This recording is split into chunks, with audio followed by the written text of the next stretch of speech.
അസ്സലാമു അലൈക്കും. നമ്മൾ സാധാരണ സംസാരത്തിൽ കൂടുതലായിട്ട് ഉപയോഗിക്കുന്ന രണ്ട് പ്രയോഗങ്ങൾ അത് റിലേറ്റഡാണ്. ഒന്ന് ഫീയും മറ്റൊന്ന് മാഫിയും.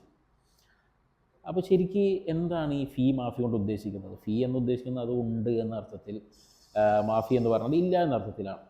ശരിക്കും അതെന്താണ് ഈ ഫീ മാഫി എന്നുള്ളത്? ശരിക്കും എന്താണെന്ന് ആലോചിച്ച് നോക്കിയിട്ടുള്ളൂ. ശരിക്കും നമ്മൾ ഇംഗ്ലീഷിലാണെന്നുണ്ടെങ്കിൽ ദർ ഈസ് എന്നുള്ളൊരർത്ഥത്തിൽ ഉപയോഗിക്കുമല്ലോ. There is a book on the table എന്ന അർത്ഥത്തിൽ പറയുമ്പോൾ അവിടെ ഉണ്ട് എന്ന അർത്ഥത്തിൽ. അപ്പോൾ ആ ഒരു അർത്ഥമാണ് ഇവിടെ ഫീ എന്നുള്ളത്. പക്ഷെ അത് ശരിക്ക് ഫീ എന്നല്ല, ഫീഹ് എന്നാണ് പറയുക. ഫീഹ് ഫുലൂസ്, ഫുലൂസ് ഉണ്ട് എന്നാണ് അതിൻ്റെ അർത്ഥം. ഫീഹ് ഫുലൂസ് അല്ലെങ്കിൽ ഫീഹ് ഷുഗലുണ്ട്, ജോലിയുണ്ട് എന്ന അർത്ഥത്തിൽ. അപ്പോൾ ഇല്ല എന്ന് പറയുമ്പോൾ മാ ഫീഹ് എന്നാണ് പറയുക. മാ ഫീ എന്നല്ല, മാ ഫീഹ്.